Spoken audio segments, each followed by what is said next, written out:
एक समय स्वर्गलोक में सबसे बड़ा कौन के प्रश्न पर 9 ग्रहों में वाद विवाद हो गया। विवाद इतना बढ़ा कि परस्पर भयंकर युद्ध की स्थिति बन गई। निर्णय के लिए सभी देवता देवराज इंद्र के पास पहुंचे और बोले, हे देवराज, आपको निर्णय करना होगा कि हम में से सबसे बड़ा कौन है। देवताओं का प्रश्न सुनकर देवराज इंद्र उलझन में पड़ गए। इंद्र बोले, मैं इस प्रश्न का उत्तर देने में असमर्थ हूँ। हम सभी पृथ्वी लोक में उज्जयिनी नगरी में राजा विक्रमादित्य के पास चलते हैं। देवराज इंद्र सहित सभी देवता उज्जयिनी नगरी पहुंचे।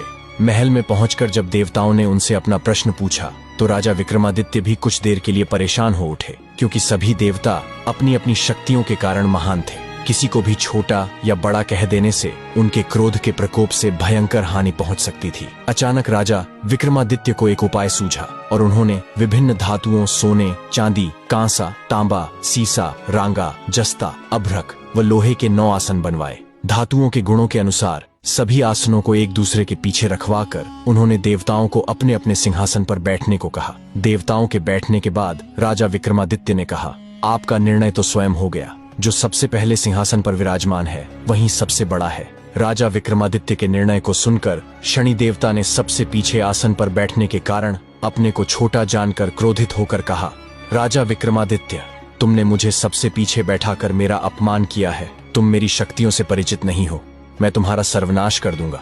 शनि ने कहा, सूर्य एक राशि पर 1 महीने, चंद्रमा 2.25 दिन, मंगल 1.5 महीने, बुध और शुक्र 1 महीने, बृहस्पति 13 महीने रहते हैं, लेकिन मैं किसी राशि पर 7.5 वर्ष तक रहता हूँ। बड़े बड़े देवताओं को मैंने अपने प्रकोप से पीड़ित किया है। राम को 7.5 के कारण ही वन में जाकर रहना पड़ा और रावण को 7.5 के कारण ही युद्ध में मृत्यु का शिकार बनना पड़ा। राजा, अब तू भी मेरे प्रकोप से नहीं बच सकेगा। इसके बाद अन्य ग्रहों के देवता तो प्रसन्नता के साथ चले गए, परंतु शनिदेव बड़े क्रोध के साथ वहां से विदा हुए। राजा विक्रमादित्य पहले की तरह ही न्याय करते रहे। उनके राज्य में सभी स्त्री पुरुष बहुत आनंद से जीवन यापन कर रहे थे। कुछ दिन ऐसे ही बीत गए। उधर शनि देवता अपने अपमान को भूले नहीं थे। विक्रमादित्य से बदला लेने के लिए एक दिन शनिदेव ने घोड़े के व्यापारी का रूप धारण किया और बहुत से घोड़ों के साथ उज्जयिनी नगरी पहुंचे। राजा विक्रमादित्य ने राज्य में किसी घोड़े के व्यापारी के आने का समाचार सुना तो अपने अश्वपाल को कुछ घोड़े खरीदने के लिए भेजा। घोड़े बहुत कीमती थे। अश्वपाल ने जब वापस लौटकर इस संबंध में बताया तो राजा विक्रमादित्य ने स्वयं आकर एक सुंदर व शक्तिशाली घोड़े को पसंद किया। घोड़े की चाल देखने के लिए राजा उस घोड़े पर सवार हुए तो वह घोड़ा बिजली की गति से दौड़ पड़ा। तेजी से दौड़ता घोड़ा राजा को दूर एक जंगल में ले गया और फिर राजा को वहां गिराकर जंगल में कहीं गायब हो गया। राजा अपने नगर को लौटने के लिए जंगल में भटकने लगा, लेकिन उन्हें लौटने का कोई रास्ता नहीं मिला। राजा को भूख प्यास लगाई। बहुत घूमने पर उसे एक चरवाहा मिला। राजा ने उससे पानी मांगा। पानी पीकर राजा ने उस चरवाहे को अपनी अंगूठी दे दी। फिर उससे रास्ता पूछकर वह जंगल से निकलकर पास के नगर में पहुंचा। राजा ने एक सेठ की दुकान पर बैठकर कुछ देर आराम किया। उस सेठ ने राजा से बातचीत की तो राजा ने उसे बताया कि मैं उज्जयिनी नगरी से आया हूँ। राजा के कुछ देर दुकान पर बैठने से सेठ जी की बहुत बिक्री हुई। सेठ ने राजा को बहुत भाग्यवान समझा और खुश होकर उसे अपने घर भोजन के लिए ले गया। सेठ के घर में सोने का एक हार खूंटी पर लटका हुआ था और उसके बगल में एक मोर की फोटो टंगी हुई थी। राजा को उस कमरे में छोड़कर सेठ कुछ देर के लिए बाहर गया। तभी एक आश्चर्यजनक घटना घटी। राजा के देखते देखते सोने के उस हार को मोर की फोटो निकल गई। सेठ ने कमरे में लौटकर हार को गायब देखा तो चोरी का संदेह राजा पर ही किया, क्योंकि उस कमरे में राजा ही अकेला बैठा था। सेठ ने अपने नौकरों से कहा कि इस परदेसी को रस्सियों से बांधकर नगर के राजा के पास ले चलो। राजा ने विक्रमादित्य से हार के बारे में पूछा तो उसने बताया कि उसके देखते ही देखते मोर की फोटो ने हार को निगल लिया था। इस पर राजा ने क्रोधित होकर चोरी करने के अपराध में विक्रमादित्य के हाथ पांव काटने का आदेश दे दिया। राजा विक्रमादित्य के हाथ पांव काटकर उसे नगर की सड़क पर छोड़ दिया गया। कुछ दिन बाद एक तेली उसे उठाकर अपने घर ले गया और उसे अपने बैल पर बैठा दिया। राजा आवाज देकर बैलों को हाँकता रहता। इस तरह तेली का बैल चलता रहा और राजा को भोजन मिलता रहा। शनि के प्रकोप की 7.5 पूरी होने पर वर्षा ऋतु प्रारंभ हुई। राजा विक्रमादित्य एक रात मेघ मल्हार गा रहा था कि तभी नगर के राजा की लड़की राजकुमारी मोहिनी रथ पर सवार उस तेली के घर के पास से गुजरी।